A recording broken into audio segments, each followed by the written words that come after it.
a podcast to honor the gods. This better come with a sacrifice. Dave X Media. Thalia lowered her head. Annabeth gulped down a sob, and her father put his hands on her shoulders. I watched as Artemis cupped her hand above Zoe's mouth and spoke a few words in ancient Greek. A silvery wisp of smoke exhaled from Zoe's lips and was caught in the hand of the goddess. Zoe's body shimmered and disappeared. Artemis stood, said a kind of blessing, breathed into her cupped hand, and released the silver dust to the sky. It flew up, sparkling, and vanished. For a moment, I didn't see anything different. Then Annabeth gasped. Looking up in the sky, I saw that the stars were brighter now. They made a pattern I had never noticed before. A gleaming constellation that looked a lot like a girl's figure. A girl with a bow running across the sky.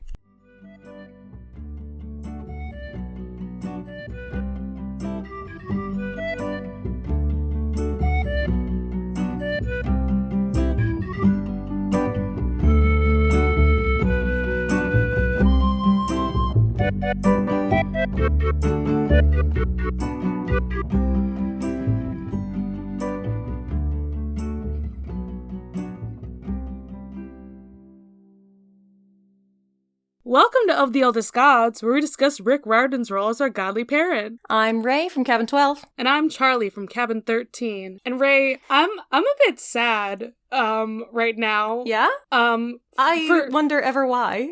Well, I mean, not just because of the chapter, but also because we've had people call in sick for the past 3 chapters. Yeah, it's just that time of year. It's the season. Yeah, 'tis the fucking season. Like, holy shit. Being sick sucks so bad. Yeah, well, I've also been sick, like, for most of this time. So, there's that. Yeah. But I've still been potting because I don't like to not, is the problem. That's I don't because like you're stop. an insane person, and this is the way you act. Listen, is it correct to say that I'm manic? Is that I don't want to use the wrong terminology and like I feel like manic like can be used as like a specific terminology, but it's also like I don't know. It's one of those words that probably was like exclusively a medical term and then became part of the common culture in a way that was bad and then became so overused that it became like kind of mundane. I don't know what the term would be for me. Is that I need to have a project going on at all times so that like, because if I have idle time, then I get really depressed. I see. This is how I have to do things. Because then I will just stare at the TV for like 5 hours and be like, what am I doing? Oh, that's just my existence, babe. See, maybe that means you need more projects in life. But when I have projects, it's worse because I don't do them. And that makes it real bad. Bro, maybe you need help. Oh, you are so right. But y'all don't come here for that. You come here for Percy Jackson. Well, this is also just a sad chapter anyway, so that's why we're talking about why we need therapy right now. But anyway, I just wanted to say that, like, Taylor sends her regards. She picked last chapter to be on, and then I was like, just come next chapter. It'll be okay. She's just really sick right now. So yeah, Taylor, we love you. I hope you're feeling better by the time this is out. I mean, you better be. The curse of this podcast should have been lifted by now. I don't know why she's still getting sick constantly. It's our fault, apparently. Like we need to save her from this podcast, but we can't because Taylor already picked which chapters she wants to be on in the next book and the book after that. Okay, I picked the one for the next book because her birthday is on a Thursday. And I was like, you gotta be on for whatever chapter your birthday lands on. So cute. That's a requirement. Why did I open my book? We're not even going to the book yet. What happened in this chapter? Who said goodbye? We don't say goodbye yet. This is not the end of the book. Well, sometimes when someone I don't know how to make that joke. I was trying to make some kind of joke. Zoe went off to the big football field in the sky. I don't know I think she went what to do the people hunting say when your grounds. hamster dies? Wait, yeah. Wait, technically, that is an afterlife, isn't it? That's like one of the Native American ones, like the happy hunting grounds. I'm not familiar with it, but I'm I pretty believe sure I've heard of it. Yeah, that sounds like a thing. Zoe definitely went there because like she's a hunter. So a God. Anyways, so in this chapter, where a friend says goodbye, Annabeth gives her dad a hug. Very important. You should all give your dad a hug right now. Everyone, if you don't have a dad, well then I will give you a hug virtually through this podcast. Okay? There or you if go. your dad sucks, then I am punching him in the face virtually through this podcast. And also, I'm still giving you a hug through this podcast because you both. need one. It's both. Both is the answer. Meanwhile, Zoe is dying and stuff. She not all men's Percy, like those exact words. Literally. And then, oh my god, they literally do that fucking comic that's always on Tumblr, where, like, a dog dies, and, Death is like, he's like, was I a good boy to the Grim Reaper, and the Grim Reaper's like, no, you were the best. That's what happens in this chapter. Anyways, we got a new constellation. Like, I didn't know that was, like, a thing. I'll have to see if I can find it for you. It gets memed so fucking often because it's a good comic. Anyways, that makes me feel things. I don't want to feel things right now. Yeah, it's fucked up, right? Well, yeah. Well, get into the mood, bro, because we're gonna be feeling things all the time. That's all we have now. That's all that happens this chapter. I'm depressed. I can't feel emotions. Yeah, so I hope astronomers enjoy their new constellation. Artemis negs Percy one last time, and then she heads off to Olympus. And then, the most important thing, our boy Blackjack returns. He is the true hero of this book, TBH. Annabeth has some feelings about her family, and she and Percy have a little talk. Annabeth says that Luke isn't dead, and she also explicitly compares her relationship with Percy with her relationship to Luke, so that's awkward. No! And then they cross the entire continental US overnight, so them horses are pretty fast. And now the Solstice Council is starting. And that's the whole chapter. It was another short one. We are definitely in the wind down now, but, you know, we gotta get through some of them goddamn loose ends. Yeah, well, I don't know. I just, this sure was a chapter, and for once I actually finished reading it before I started the Zoom call. Yeah, we were, like, practically both on time today. Like, when does that happen? Never. The answer is never. It doesn't. I showed up. You were ready. What the heck? For context, like, I'm usually reading the chapter as I start the Zoom call, and then Ray is like 5 minutes late because they're making tea or something. Yeah, this time I had tea before the episode, so I'm gonna run out of fluids, which isn't great, but... I'm already out of water, and we just started. Maybe we'll take a water break in the middle. Bro, this chapter is so short. We might not have a 2-hour episode for once. Okay, guys, if this episode is short, I'm sorry, but you can deal with it. We had, like, several 2-hour recordings before this, so I know we had some long ones in there. Yeah. Right now, we're just padding up the just time us. by We've explaining got, like, too much. a couple pages. Alrighty. Well, okay. Well, I don't even have that big of a myth section this week, but in case you mythed it, so, I mean, I'm just gonna talk about, like, a couple different star myths. What's really great is that I found a Wikipedia page that is just called Star Lore. I love Star Lore, like the Marvel character. Yes. Yeah, Star Lore, but, like, better than Star-Lord, because fuck him. We don't need that. We're talking about Chris Pratt, because we don't like him as a person. You know, the crisp rat. Yeah, that guy. The crispiest of rats. Yeah. You know, there's just a few different myths where people get turned into fucking stars. I like this as, like, context for the chapter. Like, I'm excited. There needs to be like a specific word for getting turned into a star? Is Yeah, there? I bet there is in the Greek. There should be. But sometimes things just happen and you don't make a word for it. But You know, I will say that like getting turned into like a bunch of stars is your constellation prize. for real. I did think of that one just like off the cuff, so I'm proud of that. Yeah, so we got a few ones here. I believe I've mentioned Orion before. Indeed, that fucker. Yeah, he's quite a fucker. Also, Artemis relations going on here. Right? Wow. Yeah, so Orion, we know that he kind of harassed Artemis's besties a lot.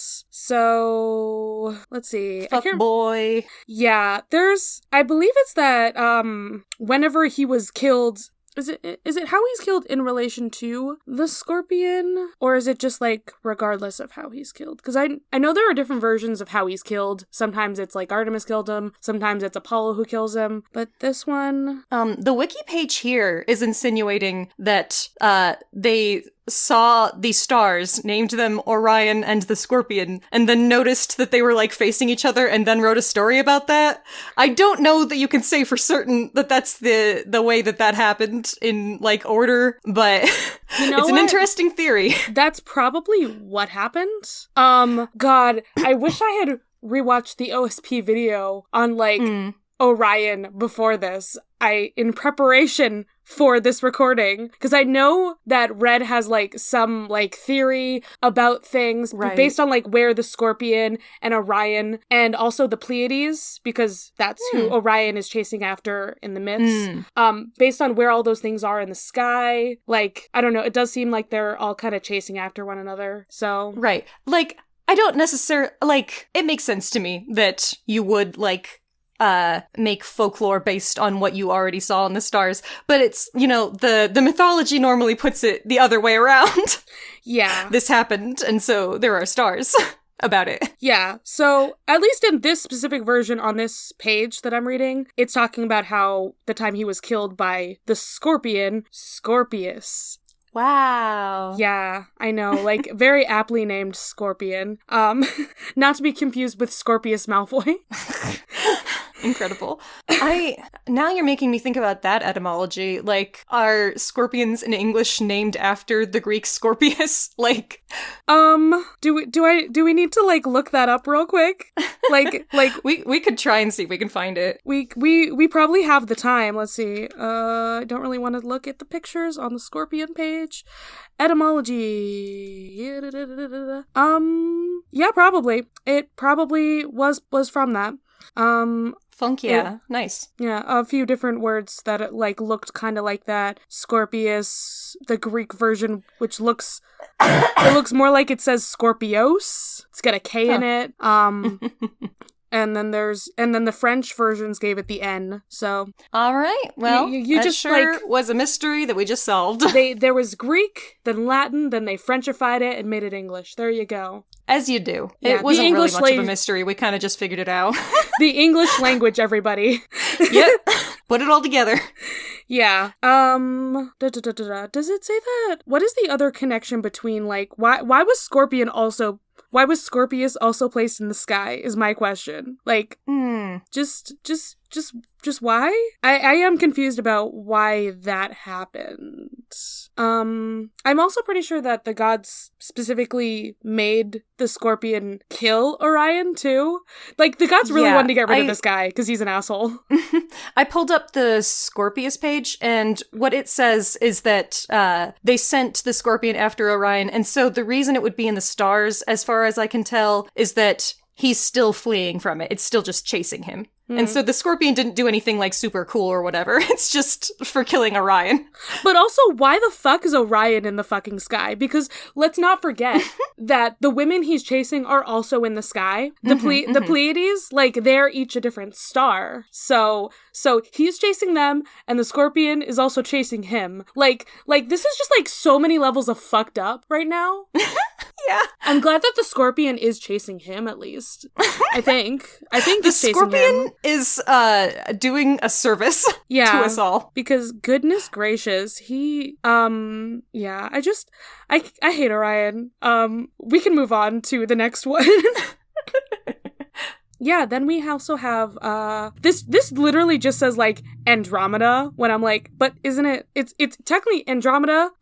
Both of her parents and Perseus, I believe, were all made into stars after the end of I see. that whole story. Because remember, Perseus gets the best ending of any hero. And it's that, like, well, the only sad thing, I guess, that happened to him is he killed his grandfather, but also his grandfather, like, sucked ass, so, like, who cares? Yeah. So he got the girl. He killed the beasts, he saved his mom, and then the gods were like, hey, you can be, like, a constellation, bro. And so is your girl's also gonna be a constellation. So I see no problems here. Yeah. Also, Andromeda's constellation is specifically known as the Chained Woman. That is kind of fucked up to me, because let's not forget that, like, her whole thing is that, like, she was chained to a rock to be sacrificed to a sea monster. And then now for eternity, she is just chained to a rock in the stars, I guess? I wouldn't like it if that's what's going on up there. That feels like that's what it's insinuating to me. I opened up her page as well, and that's how she is pictured, as just like up there with some chains. So great. We should remember that generally these things would not be thought of as literal. It's more like a representation of her as a person and her story. So I guess that's why it would be like that. Don't think of it as she is up there and also chained, because that's too fucked up for my brain. I'm gonna think of it as that way because that's how I'm interpreting it, okay? Because the gods are fucked up like that and they would do that shit. And then Perseus, our boy, he's like, I went to his page and he's represented in, like, you know, his most heroic way where he's like just killed Medusa. He's holding her head in this image here. He's got the sword, he's got the winged sandals, he's got all of his good shit. And, like, he's having the time of his life about to go save her, I guess. I see. Fucked up. Yeah, not great. How are her parents represented? Because I know both of them also get up there. At least more people know Andromeda, the constellation, than the Perseus constellation. Yeah. At least she has that. I believe, I want to say his constellation can sometimes be represented in different ways, too. Yeah, I don't know. Most constellations, with all the light pollution, they do not look anything like some people up there. Yeah, no. You're like, that is 4 stars. Yeah. It's pretty sad. It's really sad. Cepheus just looks like a dude. That's Andromeda's dad. I mean, he looks kind of like a kingly dude, I guess. Sure. Cassiopeia. Oh, okay. Well, I mean, that makes sense. Her constellation also has her, like, chained up. What's Cassiopeia's deal? Because that's one of the constellations I actually know and can find, like, pretty easily. I know what did she say to Poseidon that made him angry? She said that she and her daughter were more beautiful than, his whole, like, girl gang. Like, Poseidon's, like, band of girlfriends, the Nereids. I see. That's what I call them, is his band of girlfriends, because they're just his court or whatever. Yeah, so Andromeda has had nothing to do with it, and yet she was sacrificed to the sea monster. I do hate all of that, and how people do that, the mythologies. How come God's gotta be assholes? Yeah, and then, you know what? I'm glad that Cassiopeia actually gets to, like, be tortured as a star then, because this is insinuating that when she becomes a constellation, she gets chained to a throne in the stars, I guess. So, yeah, I think Kinda fucked up, wild. You know what? You don't compare yourself to, like, the gods or the gods' girlfriends. Sorry. Like, Poseidon is kind of fucked up in his own way, but, bro, don't be mean to the gods. They will get even. And also, Yeah. you did this to your own daughter. Like, especially the fact that she did that. That's where I'm at. It's like, excuse me, even if he says go sacrifice your daughter, I know what the Bible says, but don't do it. Yeah. Don't go sacrificing I don't think that the Greeks your were daughter. following what the Bible says, but that's what I think of when I think of sacrificing children, because that's, you know, my history. I think of in the Trojan War when Agamemnon who sacrificed his daughter Iphigenia so that the Greeks could sail to Troy. Fucked up. Yeah, literally. There is only one version of the story where she doesn't die, and it's where Artemis saves her. So Girls gotta stick together. like, technically, he is sacrificing her to Artemis. So I prefer the ending where it's like, Artemis is like, bro, no. What the No. fuck are you doing? Like, no. This is my girl now. You can't have her back. That's fucked up. I feel like the point of this was that, like, no, you shouldn't sail to Troy. Not that you should sacrifice your daughter. It's that you shouldn't fucking go. Don't do it.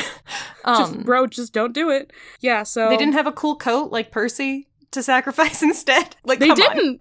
Nope, nothing cool.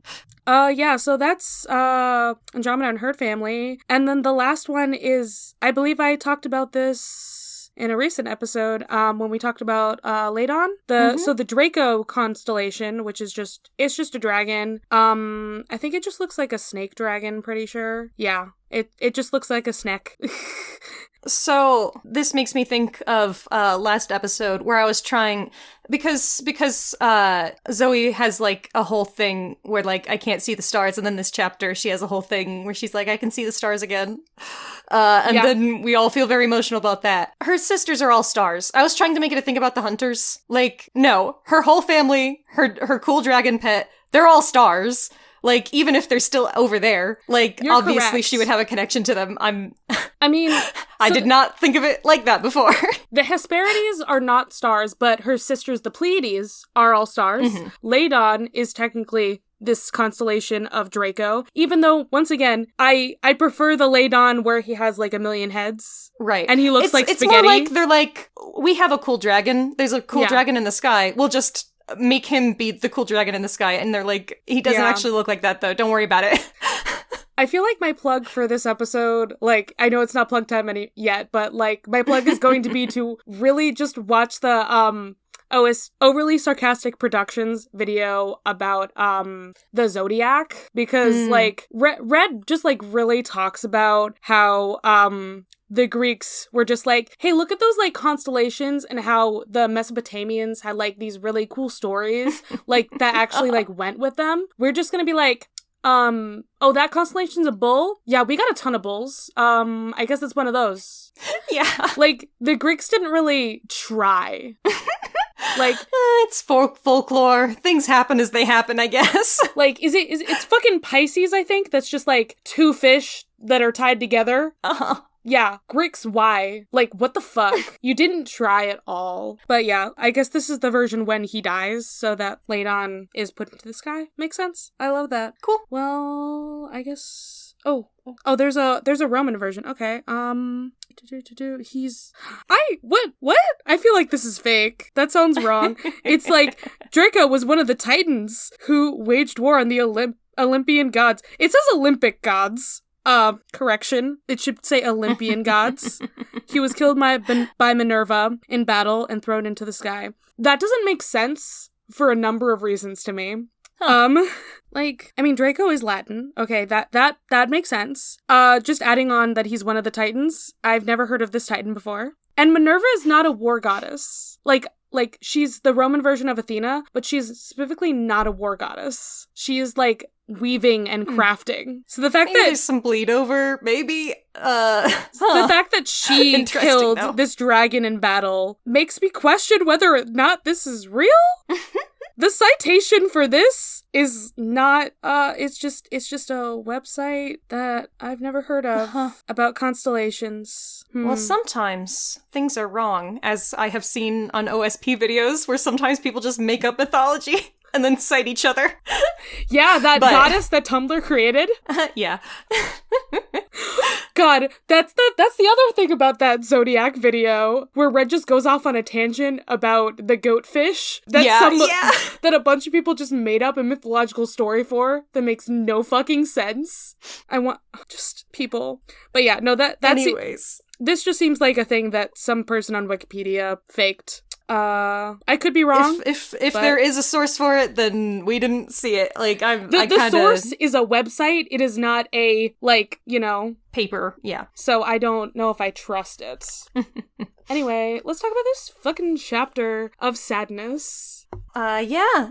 Before we went into the Roman stuff, it was a good transition because we kind of bring it back to our stories all late on and whatnot. Doing killing. Anyways, happy things first. We get dad hugs. Yeah, my God. Annabeth's just like, Dad, you were fucking badass, basically. Am I wrong? That's basically what she wanted to say. Seems about right. She says it was the most amazing thing. And we do learn. And then she asks the real questions. My questions. Yes. As in, where the fuck did you get those bullets? I told you exactly what it was. You said armor. He says weapons in here. So, I was, you know. No, you're correct. I was extrapolating because I was trying I'm being purposefully obtuse. Yeah, I was trying to, like, find a way for your question to have a good answer because I didn't remember exactly what this chapter said. Well, who would? It's just a little thing. But what's interesting is that because I was like, hey, if he melted down some of Annabeth's stuff, then that's, like, fucked up. He melted down stuff that she left behind when she ran away from home as a small child and then never came back and started living at a summer camp. So, like, it's reasonable to assume that she didn't, like, particularly want them right then. So I'm not, like, mad at him, is all I'm saying. Okay, this is reasonable. The last time she ran away, which time? Yeah, okay, so that would have been, like, that would have been, like, before Percy, but, like, after Thalia, because she did try Interesting. Yeah, she did say that she tried to go back home. Yeah. They specifically say Virginia here, which, like, I don't know where she lived when. That's where she always lived before. Okay. She was, like, from Virginia. But yeah, if it was Half-Blood Weapons, it would have been after she went to camp for a little bit. So I assume it's, like, in between, like, after Thalia died, but before she met Percy. Because she didn't run away after Percy told her to, like, hey, maybe try again with your family. She didn't run away. She just didn't go home to California, at least. Right? Yeah. Okay. It was just a little experiment. My God. He's a mad scientist? Yeah. Percy explicitly says he was an excellent mad scientist at heart, which, like, those were exactly the vibes that we mentioned picking up on when he was introduced, so... Yeah, this is We're true. just lampshading that now. I could imagine him just, like, hanging out with Dr. Jekyll and Victor Frankenstein, who is not a doctor. Ahem. He never finished college. I will take any time to roast him. Victor Frankenstein. Anytime. Hopefully, Dr. Chase is a better person than both of those guys, because, my God. Yeah. Okay, Dr. Jekyll wasn't... He was okay. He just, like, lived in Victorian times. It was Victorian times, and he really just, like, wanted to, like, let off a little bit of steam, and then it went a little bit too far. But him letting off a little bit of steam involved murders. Eventually it did. Eventually he just couldn't stop himself. I think he was probably a little bit of an asshole to start out with. He was probably a little bit of an asshole, but I'm also just gonna blame it on Victorian times for being so, like, no, you have to be so prim and proper, and you cannot let out your inhibitions at all. I don't know what I'm doing right now. Release your inhibitions, feel the rain on your skin. At Mr. Hyde. God. Okay, enough of that. Let's... All right. So, listen, I didn't want to talk about the death, but, like, we gotta talk about it. It's happening. We're doing this, man. We're making this happen. Zoe's, like, not glowing as much anymore. Yeah, that's fucked up. it's interesting here because we start off with, like, we don't have any ambrosia or nectar. Yeah. And then Percy's like, it wouldn't work anyways because the description is weird because he's like, her spirit is broken because her dad hit her and it's like a whole thing or something. And it's Okay, so yeah, they don't have ambrosia or nectar. No regular medicine would help, but like ambrosia or nectar would help. Mm-hmm. But, well, I don't see, if we explicitly say that ambrosia or nectar would have fixed this, then that feels really fucked up. Like, that... Listen. Like, it's interesting because it's hard to have stakes when ambrosia and nectar are so effective. Yeah. Then it's hard to make a scene like this, and so you have to explicitly say, oh, they just don't have the healing items that magically fix you. But, like...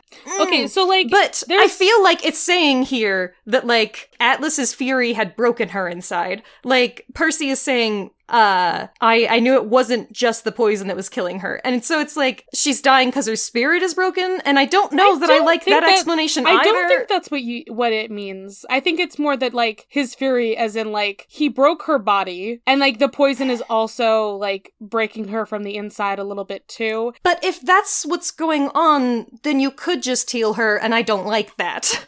And I feel like... it was trying to avoid that a little bit. I don't know. I also just think that, like, she's done. Like, we already talked about how she was grooming Bianca to replace her. Mm-hmm. She wanted to step down. Well, she didn't want to step down. She knew from the beginning she was going to die on this quest as soon as she heard the prophecy. I think from... So that's why she was grooming Bianca. I think from the beginning of, like, the book, like, when Bianca, like, came in, she was like, this girl has promise. Maybe I can retire. And, like, and then she heard the prophecy, she's like, oh, I'm not retiring, I'm dying. Okay. And then she accepted that instead. Right. I feel like her having accepted her death beforehand is also a part of what's going on here. Yeah. Like, which I also sort of don't like because that's, like, weirdly, like, suicidal tendency type thing, and that's like... She is old. Okay? She is very old. Yes, there's also that. Like, Zoe is both a young girl and an incredibly ancient being for, like, someone who began as a mortal. Like, I want to compare this to, like, when you are, like, a dying person, maybe, and you want, like, assisted suicide, like euthanasia or something. Like, maybe? No? Not exactly, but I see where you're coming from. Like... I'm just saying, she is how fucking old? Like a couple thousand years at this point? If not more? And so you can't honestly, like, that kind of thing doesn't actually have a comparison exactly, it doesn't. To, like, a real human being and a real human lifespan. When you're, like, over a few millennia old, you can be like, all right, it's my time. But when you are also a relatable character who could have gone on living and also a small girl, it does, like, there is a certain amount of relatability that makes that kind of thing awkward at the same time. So, like, I feel like, I don't know, it's interesting, and I don't know that I necessarily like how it was handled, but it is a very affecting scene. I'm just overthinking it. Yeah, I do often forget that, like, Zoe is, like, she does appear like a child, because I always just think of her as being, like, a fucking grown adult, like an old lady at this point. I don't. Like, I feel like she is affected by her form. Like, I feel like she is a peer with the other heroes on the quest. Like, even with being as ancient as she is, I don't think that she seems like an adult herding around a bunch of teenagers. I feel like she seems more like she's one of them. She at least tries to be like an adult whenever she talks Shakespearean for no apparent reason. I think that that's legitimately just that's like the dialect she's comfortable with. No, but I know that I know. I think she just wants to sound cool because she doesn't use it all the fucking time. Only sometimes. So it's like she's forgetting to do it all the time. Maybe she's just very generally informal, and so using you still feels awkward to her because she's like, that's really formal. I'm not gonna talk to a bunch of kids like they were my betters. She's using thee to Artemis. Okay, well, they're close. They're close personal friends. Listen, I still have my Zoe Artemis kind of ship, personally. I think there was, maybe it was one-sided, that Zoe, like, kind of had a thing for Artemis, but just saying. I'm not saying that this is healthy, but I do think that there is inherent romanticism in devoting your life to to a person or a god, or you know. I like that in my fiction. I think it's interesting. You know, being a knight. So I could give you a little one-sided, like, I don't think that that's all it would be. I would, like, you know how I mix my relationships. You know how I think that's interesting. I'm just thinking of it as like a Rose and Pearl situation, if you know Steven Universe. Yes. Like, I devoted my life to you, and also I kind of am in love with you. I'm your knight. I'm gonna sacrifice my life for you if I have to. That is very interesting. And I would say, like, something very similar, but with toned down romantic feelings. Like, something that you wouldn't ever expect to be reciprocated. More just like, like an undertone. That's where I'm at. I can understand that. I don't think Zoe would ever expect Artemis to reciprocate that, but yeah, I'm with you there. Anyway, that's my crack ship.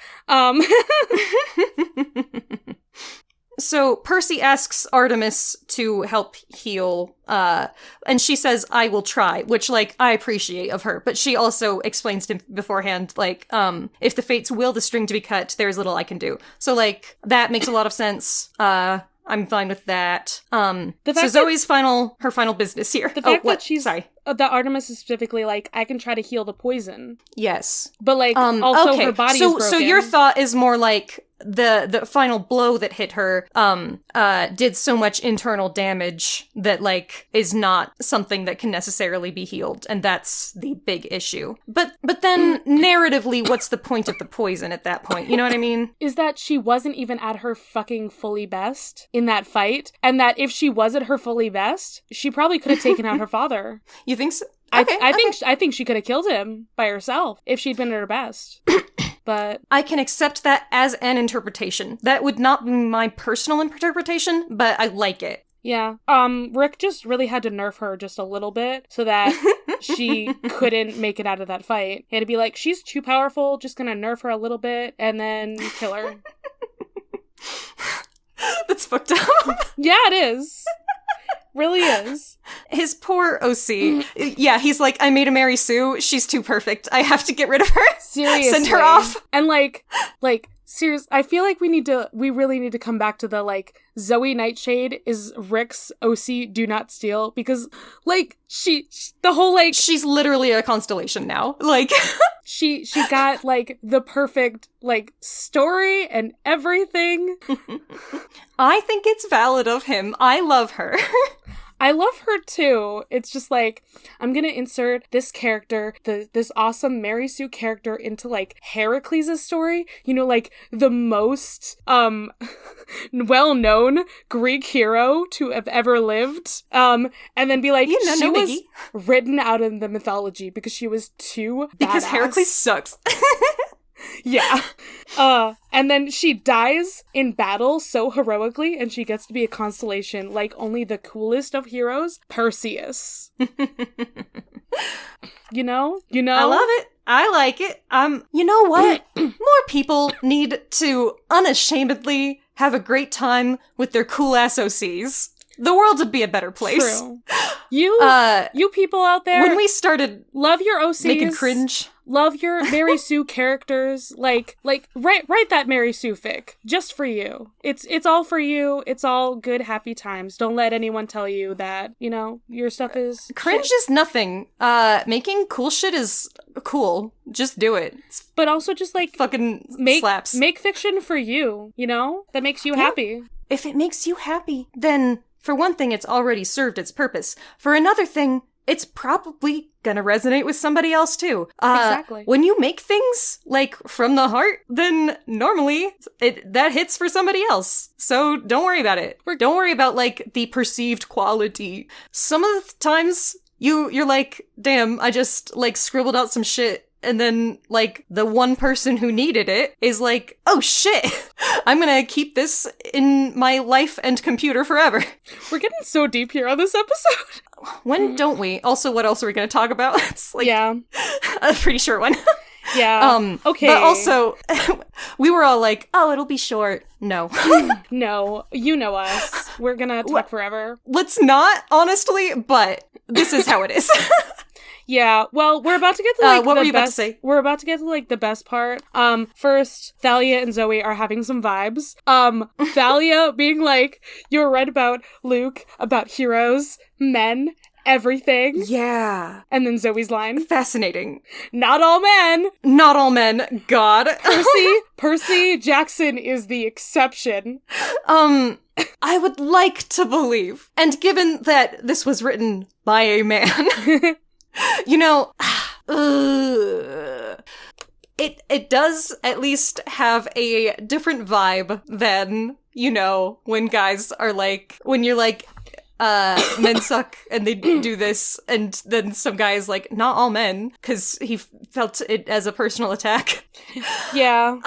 The vibes are at least a little different, but like, God, that sure is a phrase. I feel like this is before like the "not all men" phrase became a thing. Like that is like an internet like forum kind of thing where that came out of, because that's where those kind of conversations were had a lot of the time. Yeah.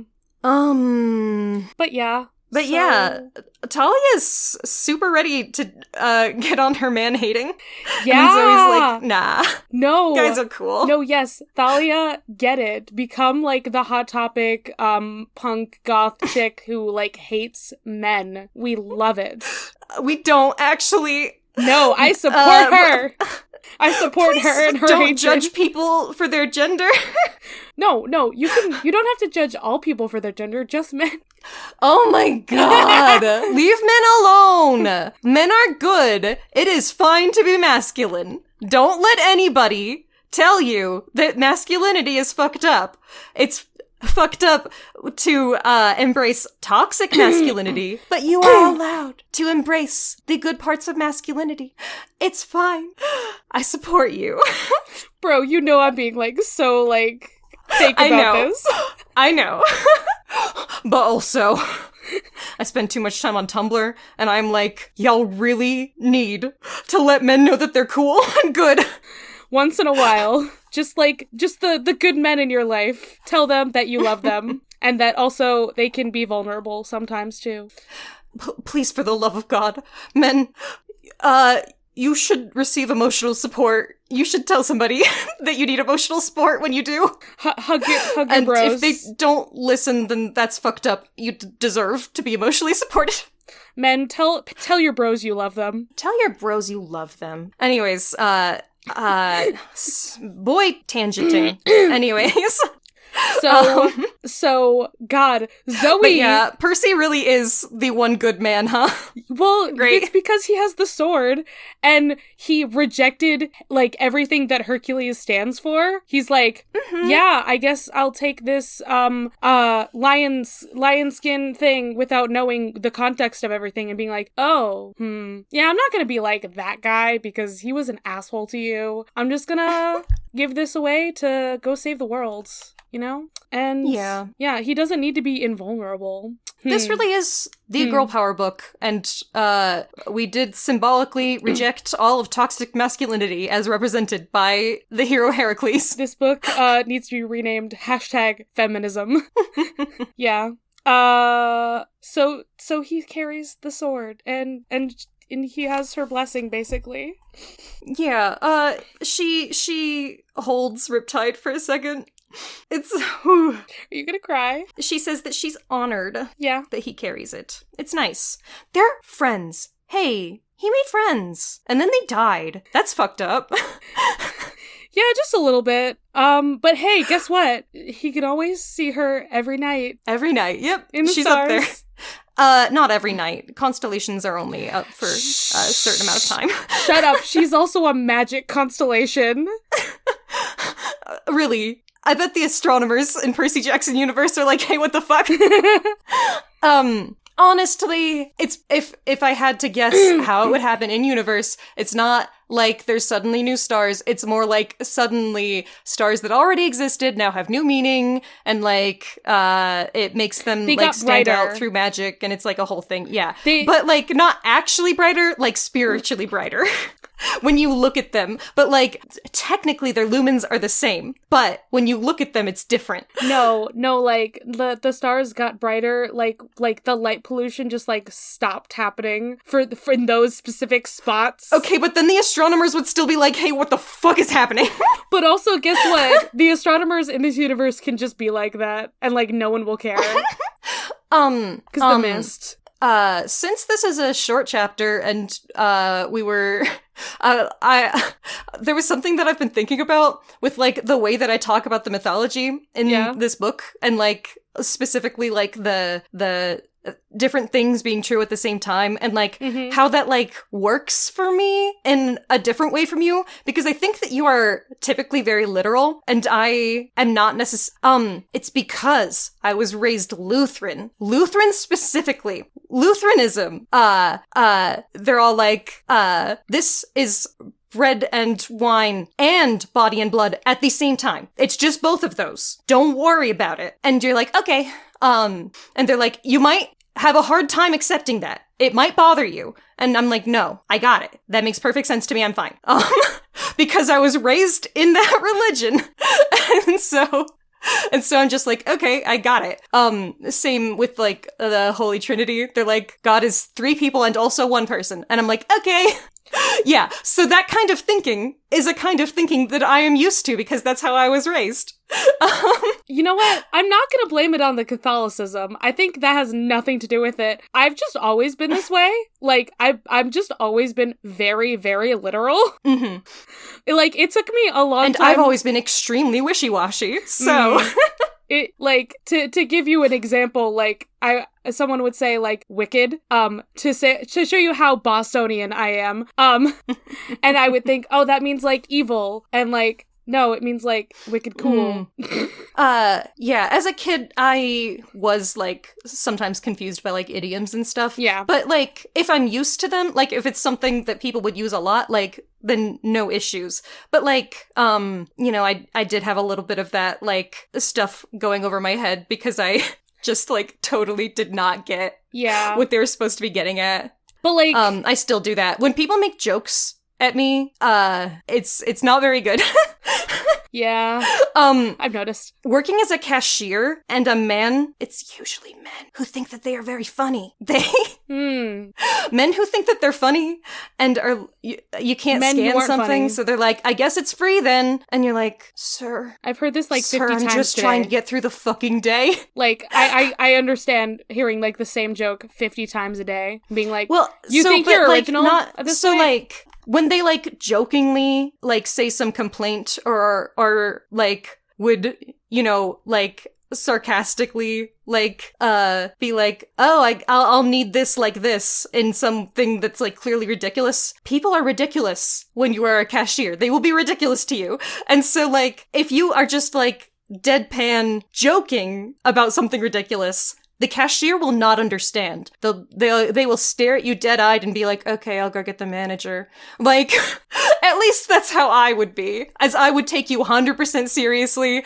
and be like, okay, I'll try to do what I can for you, man. Like... Oh my god, bro. I wouldn't say it like that. I had a great customer service voice, but... You definitely seem like the type of person who has a good customer service voice. I believe it. Hi, how can I help you today? Yeah. Yeah. Like, I had a good customer service voice because I always tried to make it a little naturalistic, a little welcoming. But also, I would have to follow, like, mental scripts. And if you deviated from my mental scripts, then I would just, like, freeze up. So that wasn't very good. But... That's a mood. This is too much tangenting, probably. I was just gonna say, I'm done now. I'm also, very literal with, like, if someone says, I'll meet you in, like, an hour, like, or, like, 5 minutes, like, I will be very literal with that time. I will still be very literal with that. I hate it when people don't give you an actual time frame. Yeah. And you're like, I need to know when we're going to be done. I'm not saying that I want to be done right now. I'm saying you have to tell me so I can allot out my time mentally. It's important. Yeah. So these are some of the reasons that we think that we're probably also autistic and not just ADHD. But We are neurodivergent, folks, if y'all didn't know. we are indeed. Let's get back to Percy Jackson, where everyone is Yes. neurodivergent. Yeah, they are. Thank you, Rick. Canonical neurodivergence. You know what? I feel like someone made like the divergent like a meme of that, but like I'm neurodivergent. If someone hasn't, like that needs to be a thing. You know? Anyway. Yeah. She's we a were star. finishing up Zoe's last rites. She died. She died, y'all. She turned into, like, silvery wisp of smoke, and Artemis released her into the stars. Mm-hmm. It's very nice. Also, it's interesting that, like, okay, because when Bianca died, we talked about, like, how they never found her body, and, like, maybe that's part of because, that would be kind of grim to find the body of a young girl. We get to see Zoe's body, but then it does also disappear because of star magic. So, like, we're kind of in the middle there. I'm with wondering, this one. maybe it, like, that's just a thing that happens to hunters. Like, maybe not that they all become stars, but, like, that their bodies aren't left behind? I don't know. Don't think so, because her body is here at first, and then Artemis brings out the silvery wisp of smoke, and then after that her body shimmers, which Yeah. implies to me that she's becoming stars. I don't know if that's also, like, retconned at some point, like, you know, not retconned, but, like, if somewhere in the canon of the Riordanverse we find out that they do, in fact, leave corpses.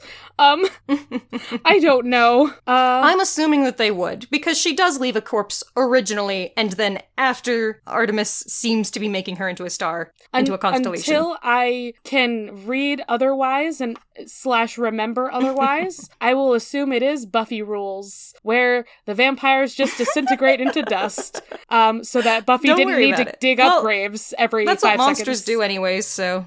Yeah. That's why All right. actually she's a monster, and that's why she turned into nothing. Anyway. So, Artemis is heading off to Olympus, but she says bye first. And what's interesting to me is that, you know, she tells Annabeth that she's brave, and then she looks at Talia, and they just, like, meet eyes. Talia seems reluctant, and then something seems to pass between them, and then she doesn't even say anything to her. It's interesting that They just, like... it almost feels like Talia gets, like, snubbed there, but apparently that amount of communication was, like, enough for them. Yeah, you know what? It's fine. They just, like, looked at each other and were like, yeah, yeah.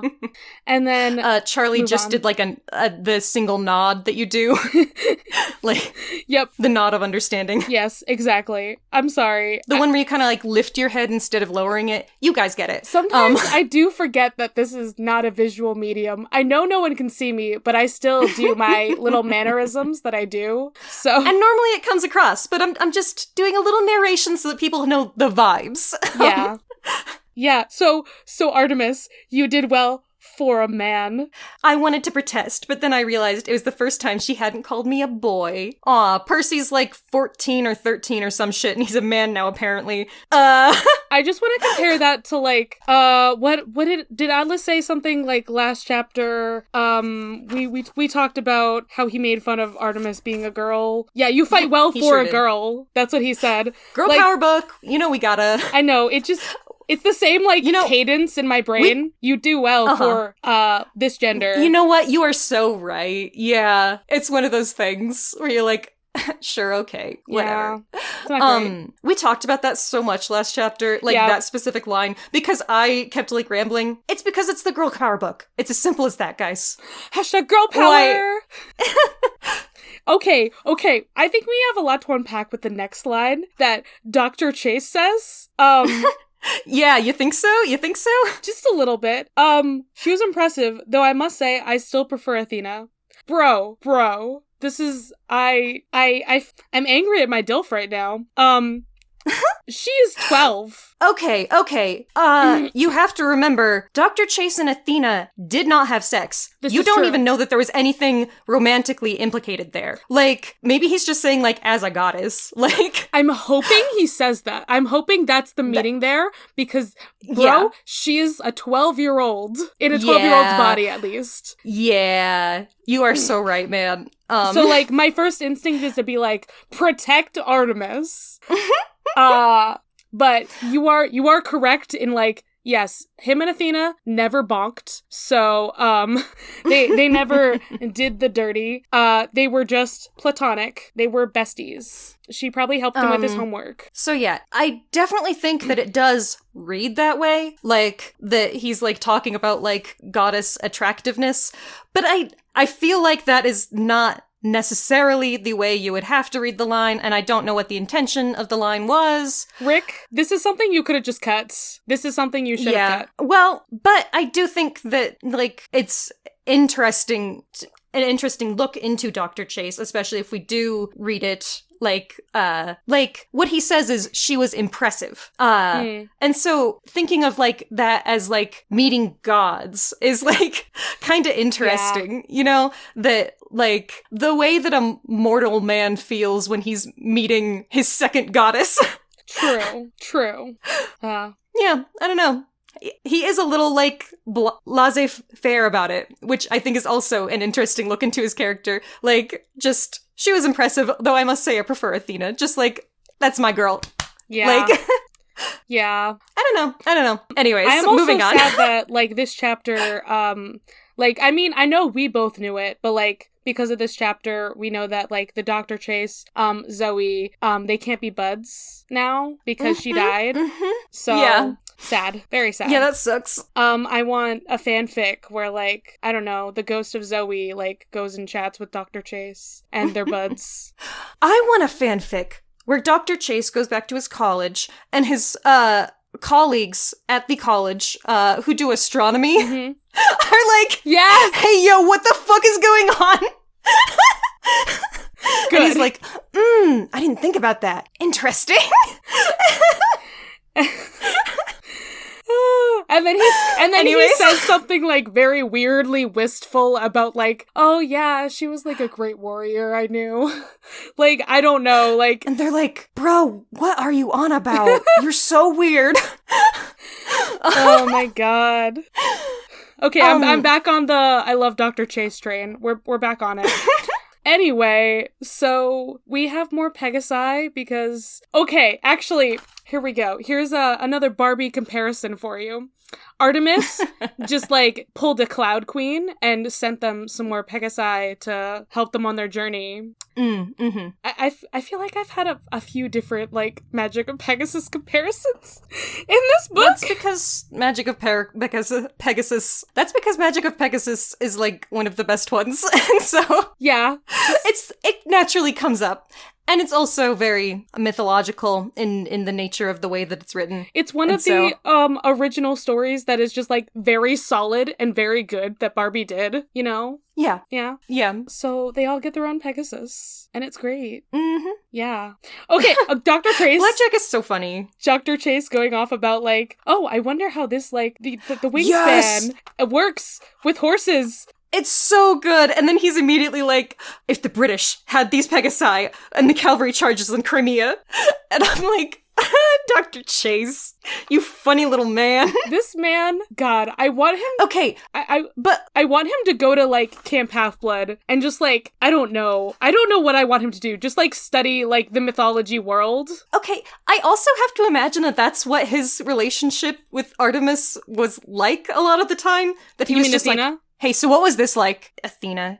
You know that I do that. I know. What? I don't know why I do that. They both start with A, that's why I do that. Yeah. And they're both maiden goddesses. It's the same as how I get Hermes and Apollo mixed up. Like, they live in a similar space in my brain. They're both twinks. Anyways, Athena. What was I saying? Oh yeah, I have to imagine that his relationship with Athena was just a lot of him being like, so what was this like? And her being like, well, when this happened.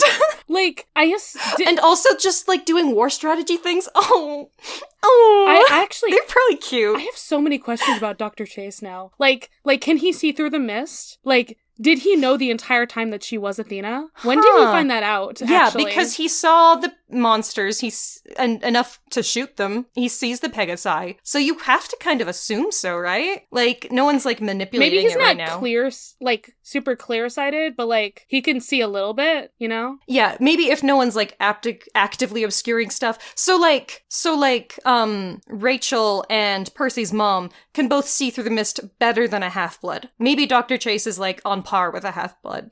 Where, like, you know what I mean? He's on par with a half-blood? I don't know what you're insinuating. My theory was that he's a half-blood, but... Oh, okay. I don't think he is, but... Yeah. Oh, the Pegasi names. Porkpie and Guido? Porkpie and...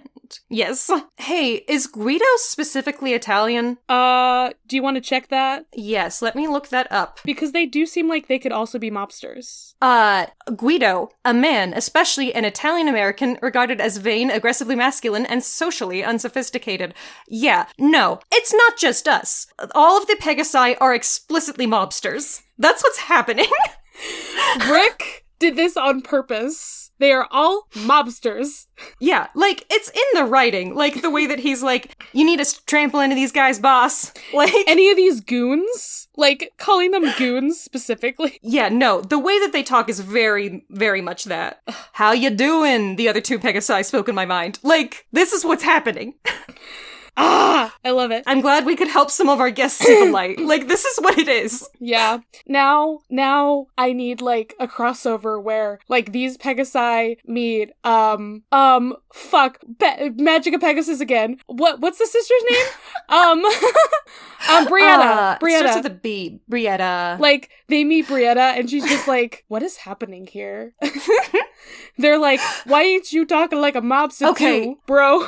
Actually, imagine that in Barbie Magic of Pegasus, I'm sorry, Percy Jackson fans, we'll get back to you in a second. Imagine that in Barbie Magic of Pegasus, because the other Pegasi don't talk, it's just Brietta because she's a human, but like, no one speaks horse. So imagine that Brietta is just in there in the stables and the other horses are mobsters, and they do talk like this. Is the Cloud Queen the mob boss?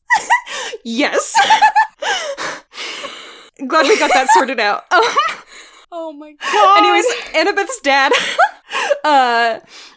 he tells her to remember that she'll always have a home with them, and that even though San Francisco is a dangerous place, they'll keep her safe. Yeah. And she leaves, but she's obviously like very emotionally touched by that. Yeah. And then so they go off each on a different Pegasi, because there's only 3 of them left. Only 3 of them left. I wonder if that's significant at all. Huh? I see. You're right. 5 went west and 3 are coming back. Indeed. We did do a little replacement, a little swap out. But... Yeah, like Grover went back by himself, but I'm saying like this is like the main quest people are coming back, and it's only 3 people. So, Thalia sleeps on a Pegasus that is flying. Honestly, that's probably the best scenario for her at this point. It does mean that she is bone fucking tired, but at least she's not freaking out the whole time. Yeah, she's mentally and emotionally physically, all of the exhausted, just everything. She's done. She's been manipulated. She fought a lot, and now she's like, I'm gonna go have some demigod dreams. Probably about how Luke isn't dead. All right. So in this chapter, we get the conversation that you and I kind of like overanalyzed, like when talking about I mean, I guess like fandom perceptions. I guess I kind of spoiled the fact that this conversation was gonna happen, but like I don't feel bad about it, because you know what, it's gonna come up eventually, kind of thing. Right. Rick doesn't leave the plot unless threads, unless you were worried about Annabeth like not being rescued. I don't think it's a spoiler, you know. Yeah, but like Rick is gonna have this as like a plot thread, because like Percy met them, so of course they're gonna talk about it, you know. Yeah. So what is actively said here is, he says, your dad seems cool. She says, I guess so. We've been arguing for so many years, though. And he says, yeah. And she says, you think I was lying about that? It sounded like a challenge, but a pretty half-hearted one. Like she was asking it of herself, which I think is fascinating. Like, incredibly so. Because it's also, like, what I was talking about a lot of the time, like, the perception as a child that changes as you get older, and also, like, realizing that, one, things may not have been exactly as you thought they were, and two, even when things were the way that you felt that they were, it's a more complicated situation. Yeah. Like, there's probably both of those things happening now that she's, like, having to rethink a lot of this stuff. And that's really hard. Like, her dealing with that and, like, having to change your perspective on something is really fucking difficult. And so it's interesting to me that she is, you know, doing that work. I'm proud of her. Yeah. That she's, like, obviously trying to work through it. It's not necessarily that she thinks things, like, the stuff didn't happen before. It's just that she has to, like, process the fact that, like, oh, they're changing. Like, people can change? Yeah. People can change. Like, she's, and 14? She's gotta, she's gotta think and analyze it's hard. It's a lot. And Percy says, like, kind of the same thing as his reply, because he says, I didn't say you were lying. It's just that he seems okay, your stepmom too. Maybe they've gotten cooler since you saw them last. I don't think that Percy invalidates her there. Yeah. I think that he is trying to give her advice about what she should do in the future and, like, trying to help her repair that relationship because he thinks that it could be a good relationship for her. He's just trying to support the fact that, like, hey, your dad, like, he not only gave us a ride, but he also, like, came in and tried to save you. So, like, he's kind of cool. He's okay. Yeah. He may not be perfect, but he's trying, apparently. So. Absolutely. Yeah. All right. So we are still thinking about Annabeth's future. That's also a really interesting theme in this book because Percy doesn't even really want to ask because he's still thinking about the hunters and that she might want to go with them. And, like, I didn't even think about that right now, but yeah. You're right. Yeah. And I feel like that was sort of hinted at in, like, some of the interactions that she just had with Zoe and Artemis. Like, see, the problem here is that, like, the way that they talk to her as, like, an equal. The problem here is that Thalia has her whole, like, you were right about Luke and men and all that, and Annabeth is doubling down. She is doubling down on, like, you know what? I still believe in him. I still believe in men. Yeah. So she can't be in the no men allowed group. Yeah, Talia has just completely given up on Luke as a person whatsoever. He is now dead to her. On the contrary, Annabeth is saying that he is actually not dead. Yeah. Like, literally.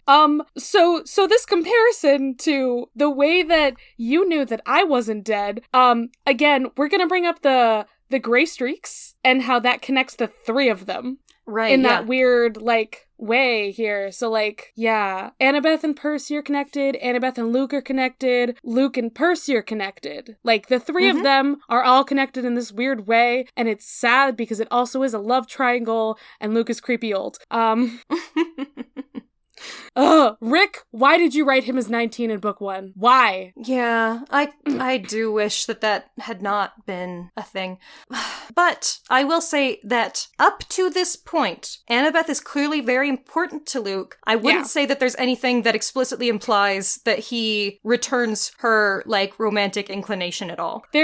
So far we don't have anything about that. We at least have that, like, so at least he cares I can about say her that much. as a person because of all that they went through. So far, we're okay. You can't actually blame kids for having crushes. Yeah, you can't blame But you do Annabeth have to be normal about it. And not encourage it when kids have crushes. And on people who are outside of their age range, which I don't know that Luke appropriately did, but whatever. I cannot yet accuse Luke of explicit pedophilia. Yeah, but I'm just at with, least there's that. I'm just with Percy in the line that, like, that comparison didn't make me too happy. I sit with him there. So let's move on to. Okay. So I want to wrap up soon, but what I really, really, really want to talk about is Percy's feelings about that he doesn't like the idea of Luke still being okay because he feels like Luke deserved it. And how can it be a just and fair world if Luke is still alive when Bianca and Zoe did not deserve to die, but they're still dead? And I'm like, oh, that is so interesting. I love flawed protagonists. I love it when heroes are allowed to be flawed. Because that's a flawed way of thinking. The world isn't fair. It's, again, so Percy's thing is personal loyalty. Absolutely. I don't think they've technically said it in the text yet, but I don't care. Like his thing is to his friends. His flaw is that he's loyal to his friends, the people who have meant things to him. Luke was a traitor to him. He was his friend, but he stabbed him like literally a few times at this point. So Percy can hold a grudge very, very specifically. Once you get on Percy's like actual bad side, it's hard to come back. You can come back. Percy is a very empathetic person. Yeah. When he sees other people hurting, he empathizes with them. Like, Zoe's been mean to him like a lot of this book, and he definitely considers her a friend. Absolutely. So yeah. But when you get on his bad side, you know what? That's what you are. That makes you a bad guy. It's the Gabe, it's also, Luke, like those are irredeemable people to him at this point. Sorry, go ahead. It's the problem because Luke did stuff bad to his friends. That's the problem. Luke was mean to Percy's friends. Gabe was mean to Percy's mom. That's why Percy's like, nope. Yeah, when he realized that Gabe was actively hitting his mom, that's when he was like, you deserve to die, man. He was like, we're not doing this anymore. like, if you want your dark Percy AUs, because I know people in the fandom like that shit, I don't love it, but that's where you can go with it, is that when you hurt Percy's friends, he will fuck you up. Legit. Yeah, he doesn't forgive easy. And he's an angry person a lot of the time. But again, that's what he even says here, that the idea that Luke is still alive makes him angry. Yeah. And I think that that's an entirely valid way to feel, and also a flawed way to think. You know, he and I think, be a great protagonist. I love having a complicated protagonist. Yeah, I love that. But I still think he's a Hufflepuff. I will die on that hill. I will die on Half-Blood Hill. I think that's just gonna be my thing now. I think I need a t-shirt that says I will die on Half-Blood Hill. Heck yeah, bro. I love that. And it's just gonna have a tree. Yeah, so that's the end of the chapter, basically. That feels less like a stance and more like a prophecy at that point. Yeah. I'd worry about that, actually. Well, you know what? The gods have cursed this podcast. So when I finally find Half-Blood Hill, I guess that's where they'll kill me. So, and that's it. That's the chapter. Heck yeah, let's do plugs. Well, this episode is still longer than it should be. It is. But guess what? I already did my plug earlier in the episode. I'm gonna keep that as like my legit plug because I had nothing. Yeah, so go watch the, I believe it's just called, like, The Zodiac on Overly Sarcastic Productions channel. I should on YouTube. rewatch that. It was a good one. It's like a 20-minute long, a video. It's a pretty good one. It's got the whole Mesopotamians and then the Greeks and a lot of making fun of how the Greeks were just like, sure, I guess we'll have this thing, and not explaining the goatfish. Like, yeah, like we don't have a goatfish, but it's clearly a goatfish, so we'll just keep that and don't worry about it. I guess it's maybe Pan, and he like transformed and had some like fish tails when he was trying to escape this big monster or something. It doesn't matter. And then like those people on the internet tried to make a fake myth about it. Yeah, it's great. And also they made some really good merch of like the constellation in Red's art style. I love it. It's very good. Yeah. Ray, you go. What's your plug? What media My have you plug consumed? is okay. Well, let me tell you the story. You know how I talk about Malevolent? I've talked about Malevolent at least twice on this podcast. Oh boy. So Malevolent takes place in or it uses the Lovecraft mythos. You know, that guy. Oh, great. So like yeah. all that Eldritch horror stuff, which I know. didn't actually realize because I don't know Lovecraft mythos, but looking up like the main antagonist of the Thing, spoilers for Malevolent, I guess, like sort of, but the King in Yellow is a guy in it, and I was looking him up and I was like, wait, is that like a guy? Like outside of this? Yes. He has like at least one movie, I think probably two. Anyways, it was a book of some short stories written by Robert Chambers called The King in Yellow. It's, yeah, in the short stories, there's a play, and when people read it, it makes them have bad times and insanity and some stuff. That's pretty standard for Lovecraft, so. But it's not Lovecraft. It's Robert Chambers, and then Lovecraft was like, oh, I'll take your OC, and I will incorporate him. Anyways. And now he's in all of the, like, Call of Cthulhu and shit. He has a wiki, The King in Yellow. I can't believe this. Okay. My brain is now, for some reason, imagining him as the man in the yellow hat. But with Cthulhu face.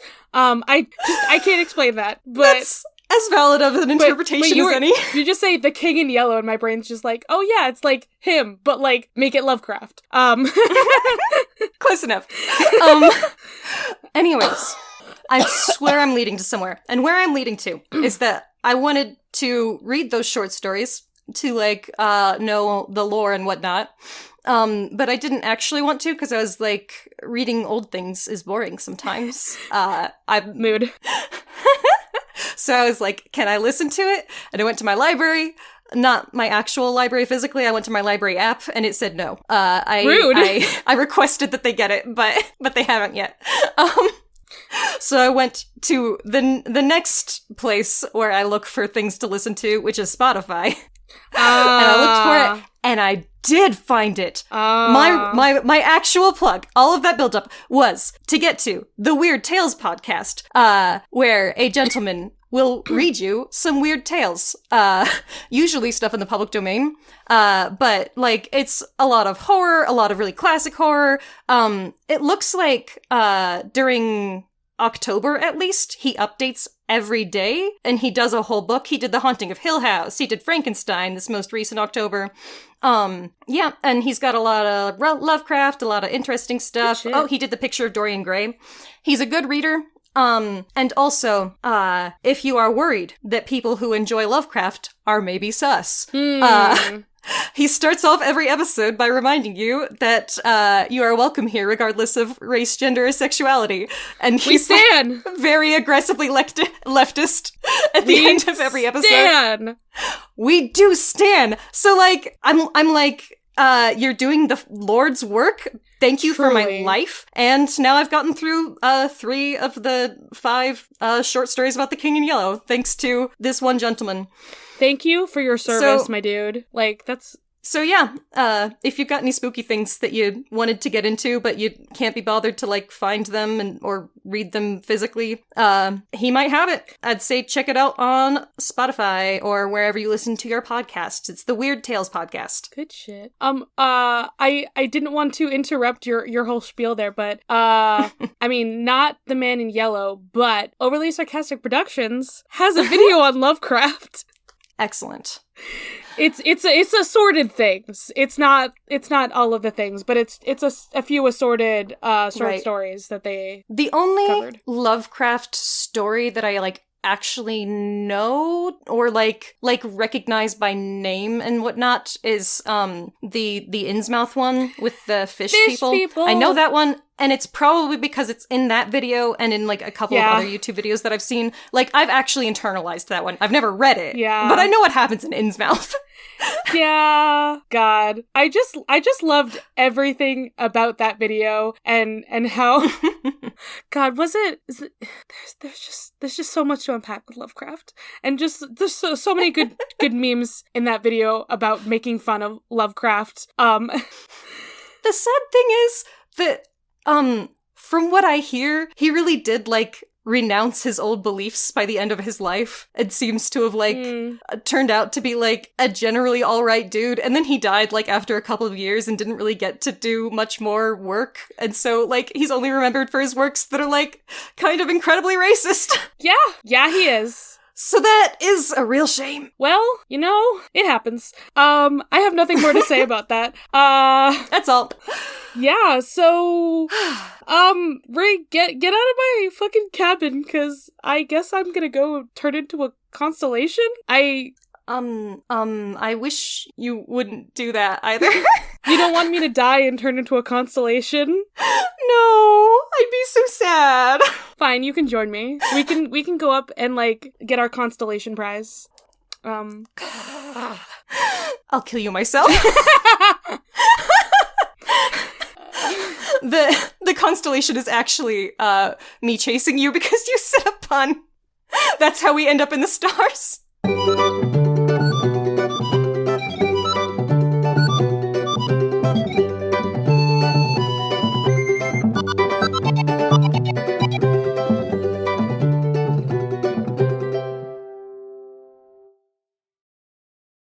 You can find this podcast socials at Of the Eldest Gods Pod on Instagram and at Of the Eldest Gods on Twitter.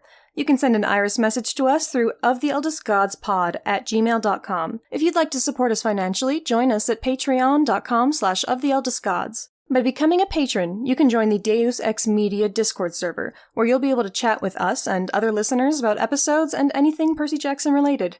Our $5 Patreon tier also gets you access to Against All Odds, our monthly bonus show. There, we'll talk about a wide variety of topics, which usually have something to do with mythology. No promises. You can check out our merch store on TeePublic to find custom designs made by Charlie. Or, if you cannot or do not want to support us financially, we'd really appreciate a rating, a review, or letting your friends and followers know how much you love the podcast. That really helps. You can find me, Ray, at HeyHeyRay, spelled R-A-Y-E, on Twitter. If you want to hear more from me, check out Barbie Movie Slap, a podcast where my co-host Ted and I discuss Barbie's cinematic universe. You can follow me, Charlie, at GreenPixie12 on most platforms, but on Twitter, I'm at GreenPixie123, which I'm totally not salty about. I also have an art Instagram that I sometimes use at GreenPixieDraws. I sometimes do the YouTube thing on my channel Charlie Mack, that's M-A-C-K, and I also have another podcast on the network called Fandoms Gone Wrong, where my mom and I talk about movies, TV shows, books, whatever other fandoms we enjoy. You can find that on all the major podcasting apps. Our music was written by Isabel Strauss-Riggs and recorded and edited by Ian M. Riggs. You can find Izzy at Kane_I,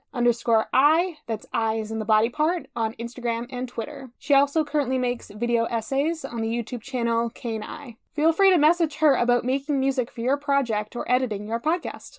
Of the Eldest Gods is proud to be a part of Deus Ex Media, which features great podcasts like My Cabbages, an Avatar podcast that follows the true hero of the Avatar The Last Airbender series, the Cabbage Cart Guy. Coffee, tea, honor, cabbage. Long ago, the four elements lived in harmony. Then, shit went totally cray when the Avatar attacked. Only the Cabbage Man, merchant of fine cruciferous vegetables, could stand against his trolling. But when the world needed some dank veg, he vanished. 10 years have passed, and my partner and I have started a new podcast. My Cabbages! An Avatar podcast. A weekly show about Avatar The Last Airbender. Whether it's Sokka's new line of cologne. Hey, look at you, sitting there on a seal. Well, now look back at me. I'm on an even bigger seal. Now look away. D&D related antics. You have to make an acrobatics check for that, and Aang just unzips his pants and whips out his D20s. He's just like, I got this. Or randomly breaking into song. Go bending waterfall. We'll stumble our way through the greatest show ever made, one episode at a time. You can reach us at CabbageCast, which is our Twitter, or subscribe wherever you catch pod. Rotten cabbages? What kind of slum do you think this is? Of the Eldest Gods is based on the series by Rick Riordan. Right now we are discussing Percy Jackson and the Olympians. Remember to follow us on your favorite podcatcher and meet us back here every Thursday.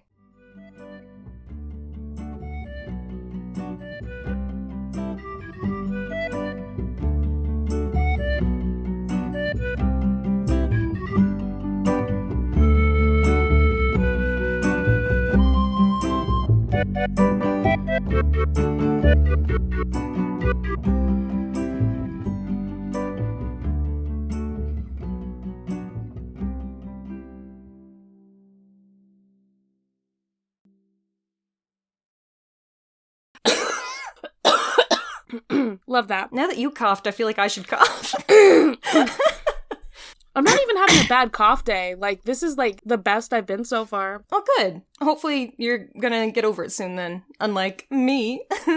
Anyways. Bro, you got sick in August. Yep. You should be better. You should be fine.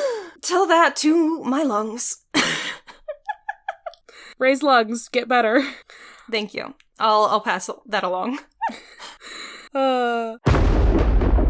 Dave X Media.